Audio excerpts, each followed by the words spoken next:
Is the fourth time the charm, or is the Fantastic Four just one of those superhero properties that can't be turned into a great movie? Talk, shop, pop, movies.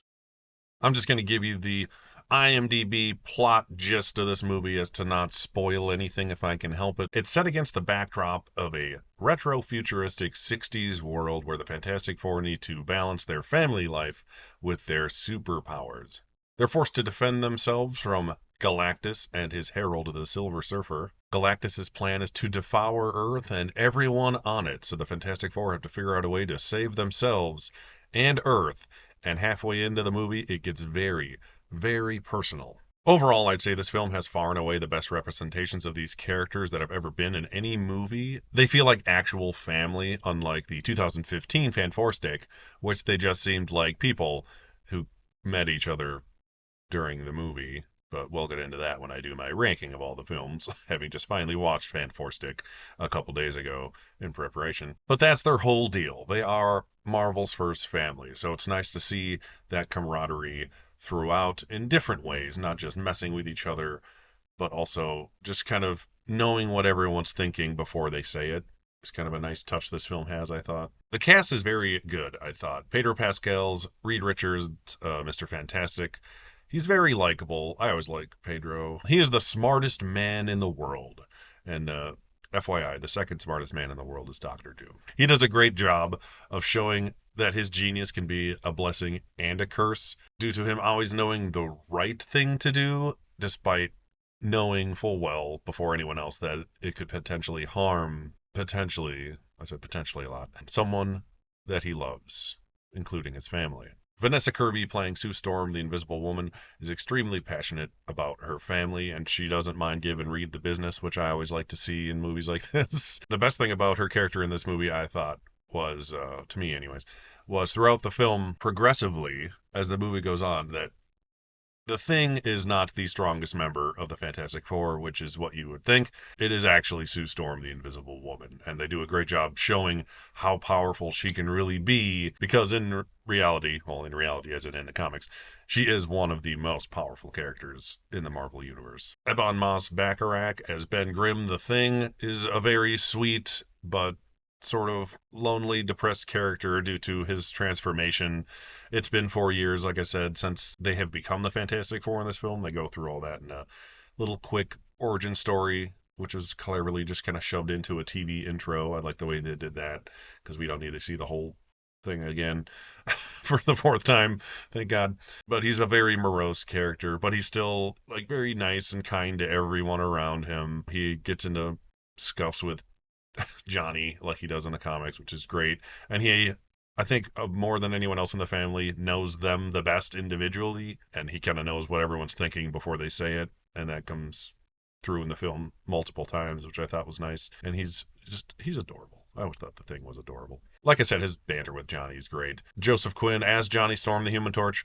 He's probably my least favorite, if I had to say of the new cast members. I still really like him. He played the part great, I thought, and he looks more like the comic than anyone else who's played Johnny Storm, with the possible exception of the Roger Corman film, but they're pretty much on even keel there. And the other reason that is because Chris Evans, I thought, was far and away the best part of the 2000s Fantastic Four films. So there's actually something to live up to in that character. All the other actors playing those characters were okay at best, in my opinion. He actually had someone to live up to, and he does a great job. He's not nearly as snarky and cocky as Chris Evans' version of Johnny Storm.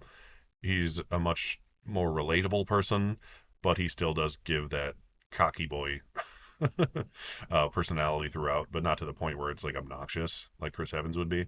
And his banter with each individual member of the family is good. It almost seems like the one he knows that his the least is his sister, Sue Storm, but he's always giving crap to Ben and Reed when appropriate, but he always means well. He's kind of that guy. And I liked that by the end of the film, he proves his worth to the team as being more than just some guy who can fly and being just a pretty face. So I like where his character goes by the end of it. He figures things out that other characters don't before they do, proving that he is a little smarter than he gives away.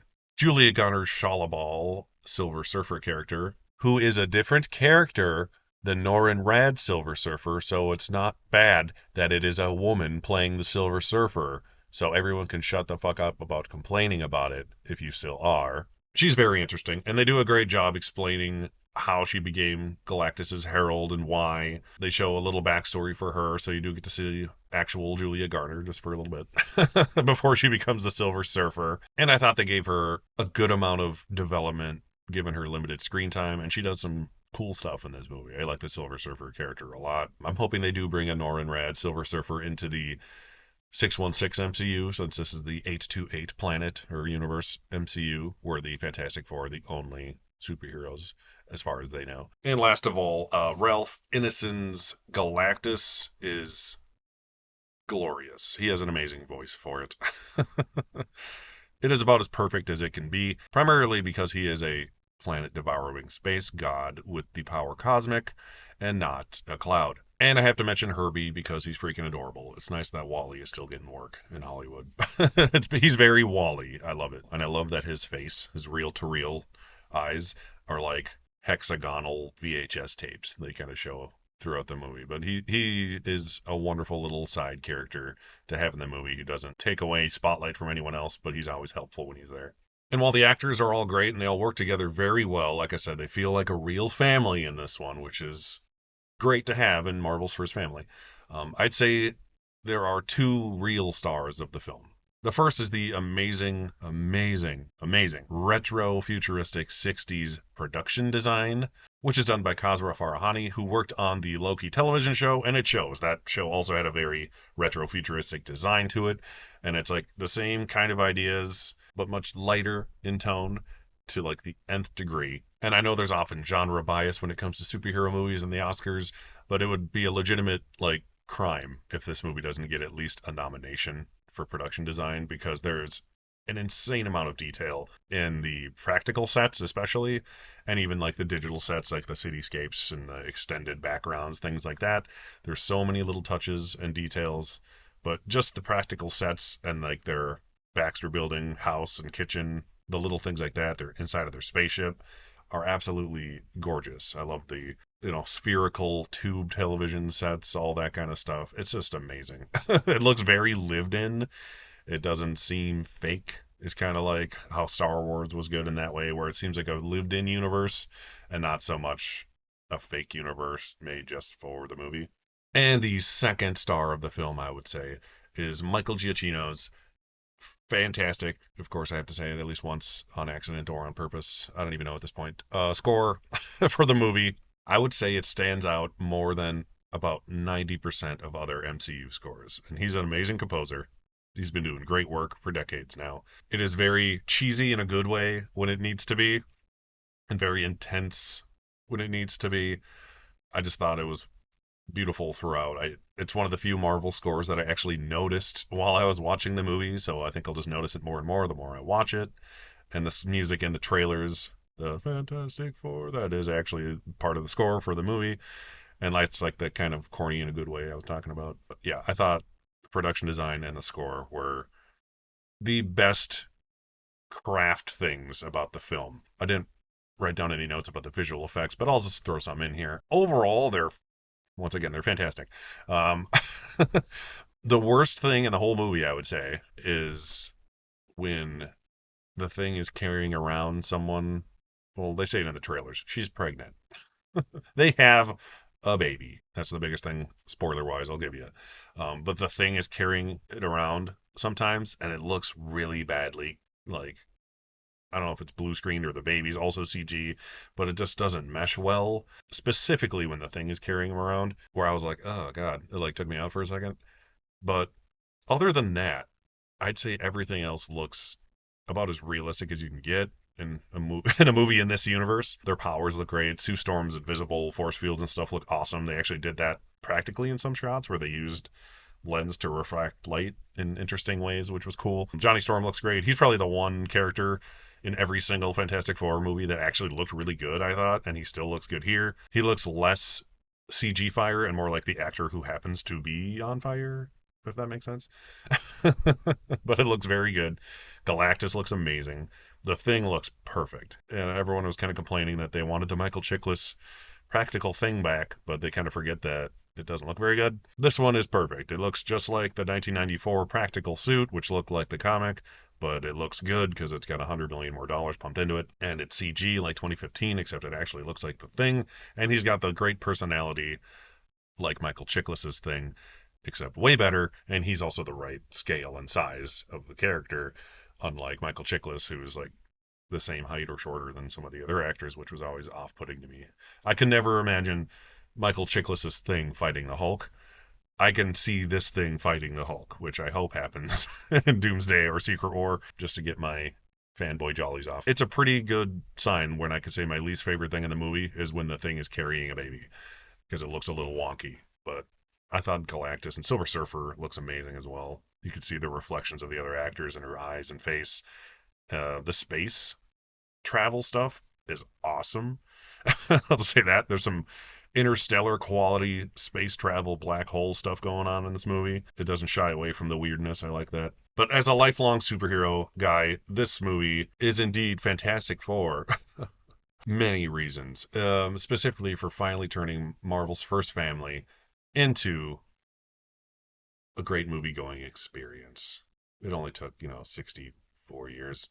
And they do that without having to shortchange the characters in any way or shying away from the weird stuff. It's a legit, straight up space adventure film, both, in space and on Earth, but it's a fantastic futuristic Earth. So kind of covers all the bases there. And it's a constant problem in the pre MCU era and even early MCU era of Marvel movies where studios would shy away from being too weird and too comic accurate in fear of like deterring the normals away from seeing their movie.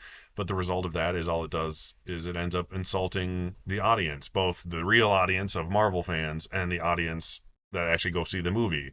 They dumb down everything about the movie that makes it special, and it turns into just some action movie with slightly weirder costumes. This movie is the complete opposite of basically every other Fantastic Four movie to date in the best way possible. I will be doing a ranking of all the Fantastic Four movies next. I think it's pretty obvious which one's going to be my favorite, so maybe I'll start with that, and I won't have to talk about it too much going into it.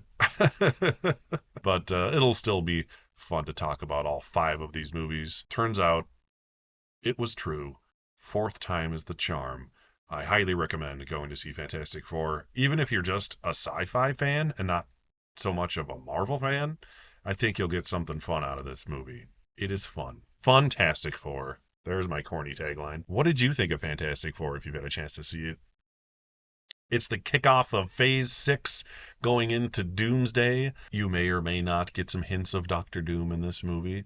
I won't say what or spoil too much. What did you think? I liked it a lot. I think the more I think about it, the more I like it. It's up there in the MCU entirely. Like if I did a re-ranking of all the MCU movies now, like I did a few years ago, this would be toward the top. It is definitely the overall best MCU movie in a long time. A long time, both like as a fun adaptation and like objectively. It is the best one they've done, possibly in years. So take that with what you will. That's just one jerk's opinion. Once again, my name is Derek, the Convicted Cinephile. Please like, share, and subscribe to the channel down below. Thank you for watching, and I'll see you next time. Talk, shop, pop, movies.